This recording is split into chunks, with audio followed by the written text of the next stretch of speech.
بسم الله الرحمن الرحيم. I'm from London and I've been Muslim 3 years, alhamdulillah.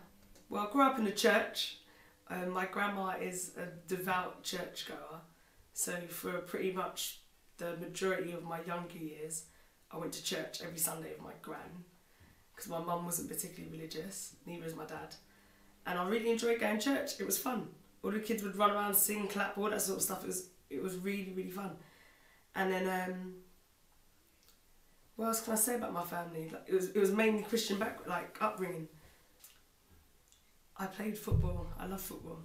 I was a tomboy. I was the youngest girl in my family. I thought everyone wanted me to be a boy. So all my uncles, my dad treated me as this little boy that they never had. So I played football. I was very much a tomboy. Wasn't into dollies much, nothing like that. I was much more into the boy things, fighting, watching football, watching Power Rangers, watching all the things all the boys would watch. And then that was it really, nothing really major. I went to a church thing in primary school and was very much involved in the whole church aspect of it all, you know, taking your, doing your confirmation so you can take Holy Communion. I was in all the school plays, you know, played football and really just enjoyed it. I mean, I had no problems at primary school, literally none whatsoever. It was really, really, really positive. And you know, that's what kind of pushed me towards trying to do well at secondary school. When I left primary school, I went to an all-girls secondary school, which was a great idea at the time, because, you know, keep you away from this distraction of boys, as it were.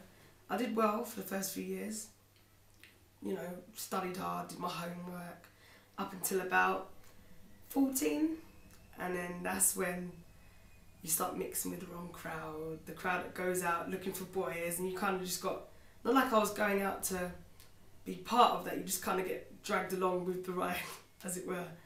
And I found, like, obviously guys give you attention, and you start just, you basically go to school to have lunch and have fun. Like, you know, mix with the guys, have a laugh, a joke. Nothing sinister, because we're still quite young. But it was a distraction. So I guess I kind of took my mind off the schoolwork and started bothering about guys. So yeah. When I was at secondary school, I started doing a lot of performing arts. And that's what I wanted to do. From actually saying that, from I was a child, from primary school age, I went to dance school and drama school, always have done since I was about 3 years old. So even though I was quite a tomboy in the sense that I loved to play football and stuff, my mum was very much like, you're a little girl, do girl things. So I basically, every Saturday, went to my drama school, very well known one at that. And so alongside school, that's what I was doing. And I decided in school that I went to go to college and study that, or go to it, and then after that, hopefully go to a drama school and pursue my career as an actress, stroke dancer basically. Well, when I was at school, like I said, I was very much involved in my acting, dancing, so I was very much looking up towards people like, especially black actresses like Halle Berry, you know, Jada Pinkett Smith, all these kind of people. You know, the typical singers out there, the Beyoncés, you know, Destiny's Child, those kind of people that it's quite sad to say that we all kind of looked up to. Obviously now, you know, different, but you know, they were the people that we really idolised, which is quite sad really when you think about it. But most, like I said, every girl in our school pretty much idolised these people. When I left secondary school, I got a job, like a part-time weekend job, and then I also went to college at the same time, and I went and studied performing arts, but mainly acting, because that's what I really wanted to do, was to act, opposed to dance, sing and all that sort of thing. And yeah, went to college, met some really cool people. And in saying that, I mean, college was a time where things kind of stabilised out a bit. I knew myself. I was confident in myself. Where in secondary school, even though I was doing my performing arts and stuff, I was very confident when it came to that. But in myself, I was quite shy. I didn't wear makeup. I didn't, you know, I wear tracksuits. I wasn't one to wear little jeans and skirts. I was never into it. But when I got to secondary school, I was much more confident in myself, the way I looked, and was quite happy to prance around in skinny jeans and be myself. And then obviously with college comes freedom, you know, because I had a job. My mum didn't worry about me so much. I was allowed to go out, I'd party, you know, all the whole fake IDs, that sort of stuff we all did.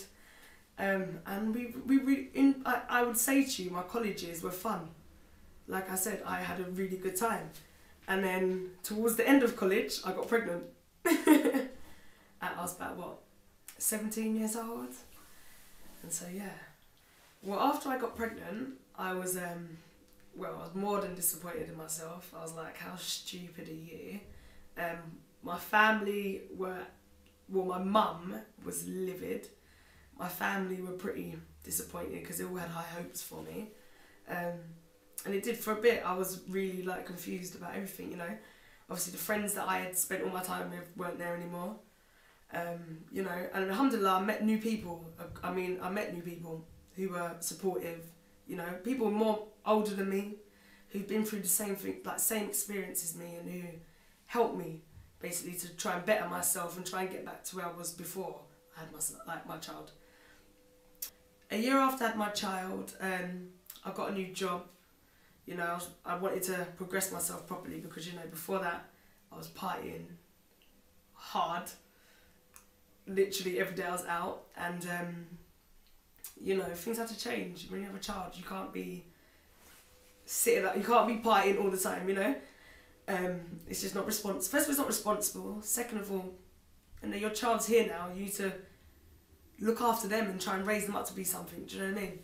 So that happened. Fixed myself up, got my new job, you know, stabilised myself, sorted myself out, you know, tried to make myself successful. It's really funny because where I work, I started to meet a lot of different people from different cultures, different backgrounds, different religions. And before, I grew up in a very multicultural area. So I knew pretty much people from every race. And it's funny because I knew a lot of Asian people before, but when I started working at this place, I started to see a lot more Asians, and I started to see, it's something I never noticed before, and I started to see the difference between Hindus, Sikhs and Muslims, because I thought all Asians were the same. How bad is that? And basically, being in that environment, especially around a lot of Muslims, you start to, you know, ask questions. I was really curious, because you'd be sitting there chatting to like a girl, just laughing, joking, and next thing you know, she's like, I've got to go and pray. I'm like, what? So I remember thinking, what is all this all about? These people, especially like these people I work with, every like couple times during our shifts, they'll be going off to pray. So from that, I remember approaching a brother. And it's funny because I always remember his brother being just a cool guy. He never really talked to anyone. Not like anyone, but I noticed he never really talked to the girls much.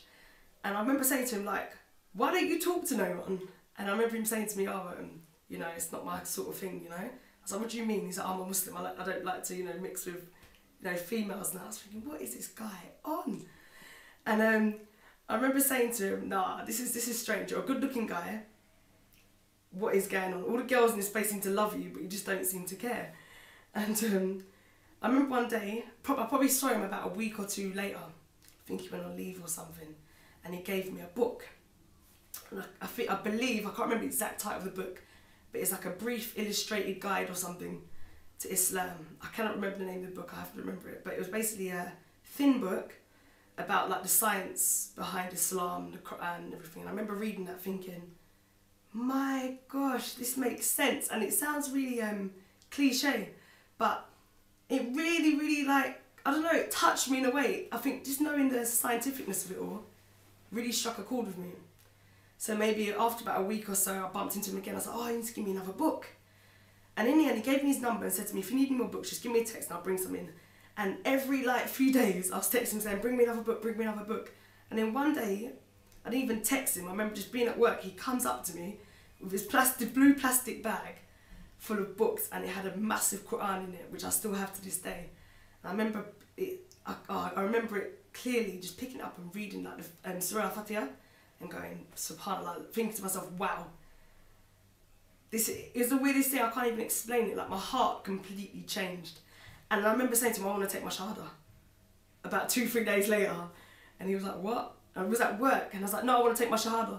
So he literally grabbed up a few Muslims from work, and there I was in our staff room taking my shahada. It was like the strangest thing ever. And then 3 years later, here I am. Well, when after I took my shahada, like, I had this immense feeling of happiness and just felt so just so happy and elated that I'd felt something and it felt right. But then as you start to, obviously, you know, when I was reading about Islam, I learned about, you know, the basics of it all. But then obviously I had to learn about, you know, things like hijab, not free mixing, the things that I basically, obviously I was used to walking around in the summer. I was never one to walk around in, you know, shorts and a vest stop. But things like just wearing a pair of jeans and a t-shirt in the summer, things that were normal to me, and I realised, wow, I've actually got to cover up now. You know, when it's like, I remember my first Ramadan, it was hot. I'm wearing my hijab and I'm thinking, oh my gosh, no one warned me about this. But I think that was originally, for the first year of me being a Muslim, I didn't cover. And for me, it was just about learning about Islam and trying to, you know, get as much knowledge as possible and learn how to pray. The main things at the start I think was important for me to learn.